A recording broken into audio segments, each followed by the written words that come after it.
Atiku was in PDP, 1999. Is that not correct? Is that not correct? He became the vice president. Is that not correct? He went to challenge his boss. People pleaded with him. He pretended. Later, the now president Aswaju gave the ticket in what? AC or AC, is not correct? He left. He came back to PDP to run. He didn't make it. He left to join ATC. He ran against Buhari. He lost. He came back to the same PDP, right? He got the ticket in 2019. He got the ticket in 2022. We failed him. You were responsible for it. Yes, very much. Very much. You put fire in your own. No, not my party.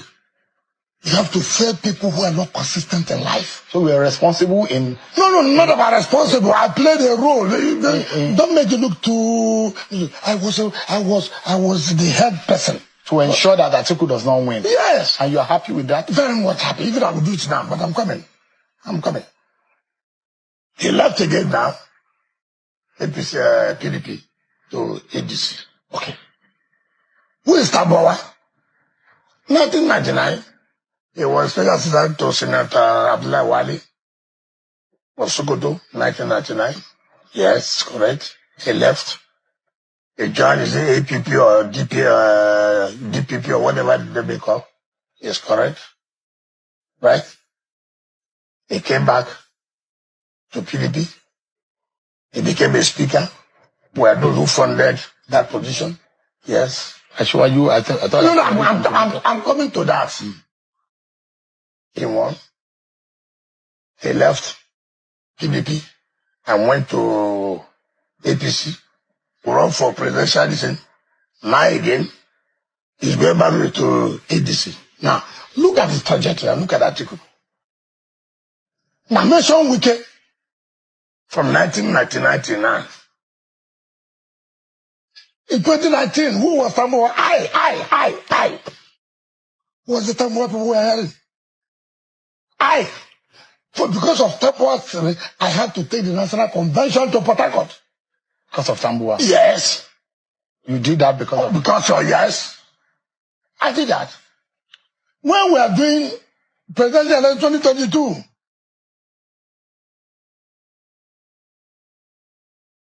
everybody knew. I was everywhere. I was the one to beat in that election. It turned out they were meeting in General Guzo's house. Ali Guzo, yes.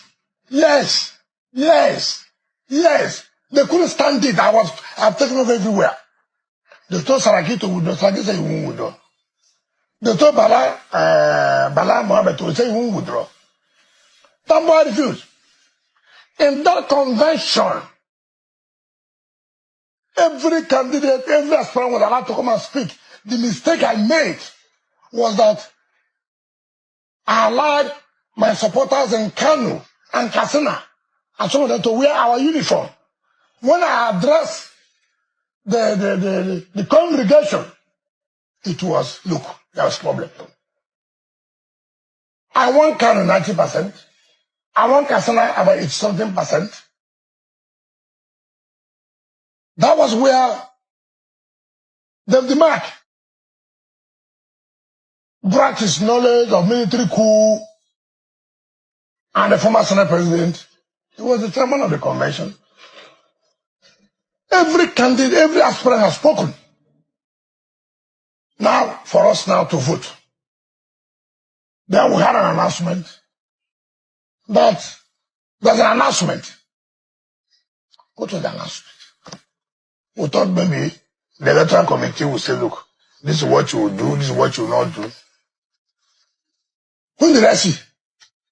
I mean, the one. What did you say? My brothers, this and that. I want to withdraw from the race. I have no problem. But we went further. Vote for my senior brother, Atiku, who to the preach without calling us, other aspirants, to come and address. That was what they rigged it with David Mark. Now I'm coming. Tambuwal negotiated to be the DG of the campaign and to be the Senate President. Election, you see how they are? Because they believe the government then was supporting them. So Tambuwal was to be the Senate President. So they now made him DG. That's okay. There was an agreement. Yes, that was how he stopped that. That if he supported Atiku, yes, he was going to be made Senate President. Yes. And you are privy to that. Why would I buy a kid? I'm not a kid in this game. I've been here. You know the convention. We laughed. That's okay. Hero convention. We became heroes of the democracy. We say we will fail you and we fail them. And I'm not regret about it. Yes.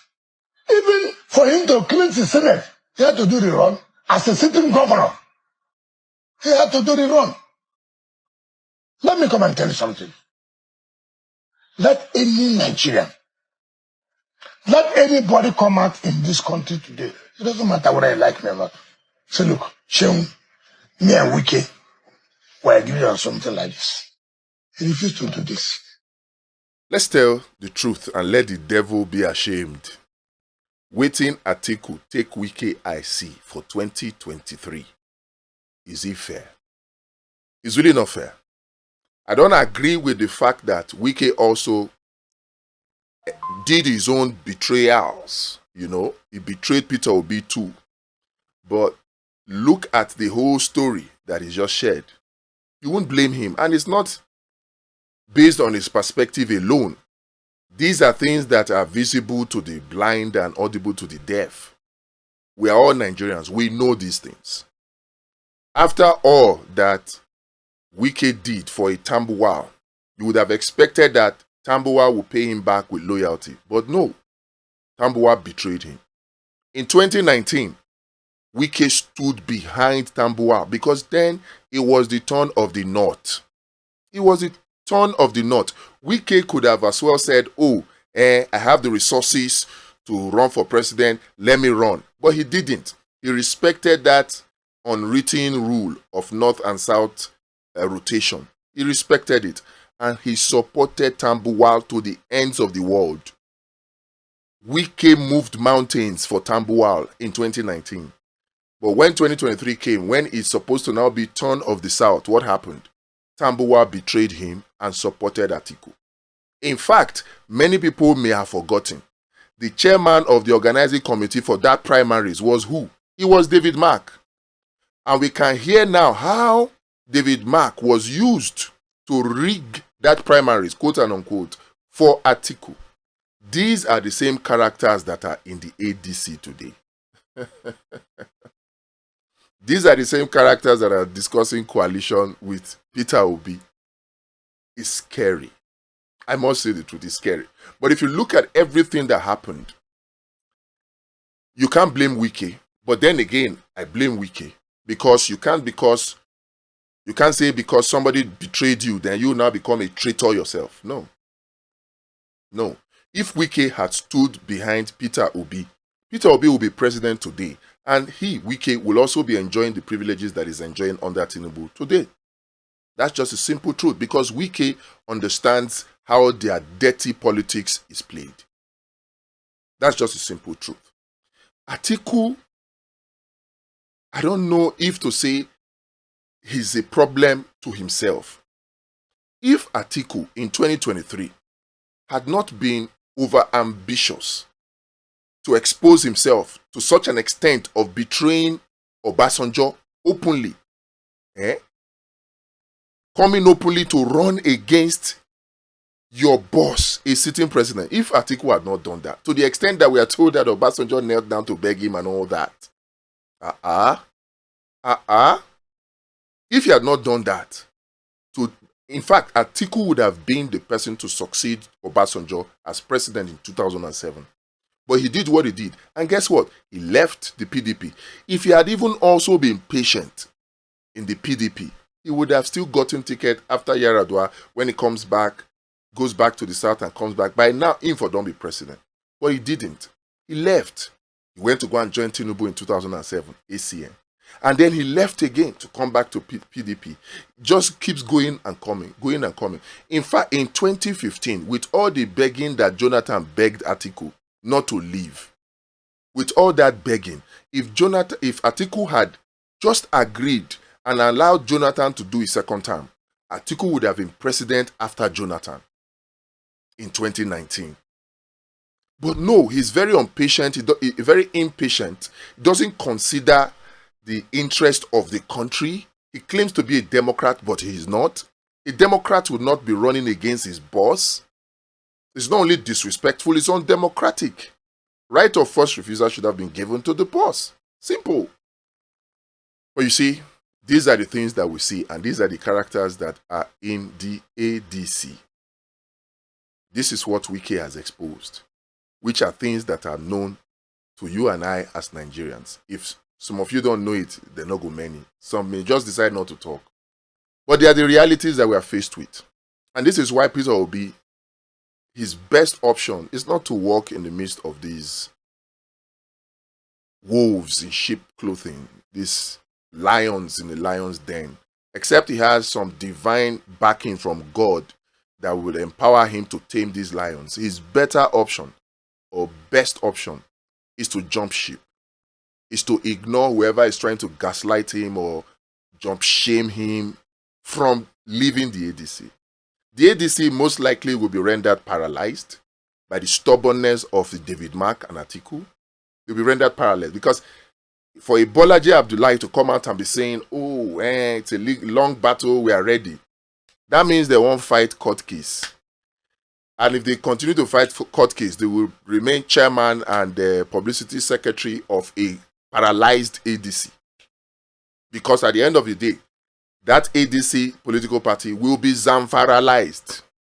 If APC was the ruling party and Zamfara APC got Zamfaralized, if APC was the ruling party and Rivers APC got Zamfaralized, then on what ground would you say that ADC cannot be Zamfaralized? You're thinking of emotional blackmail. You think that the people at controlling the system will be moved by your emotional blackmail?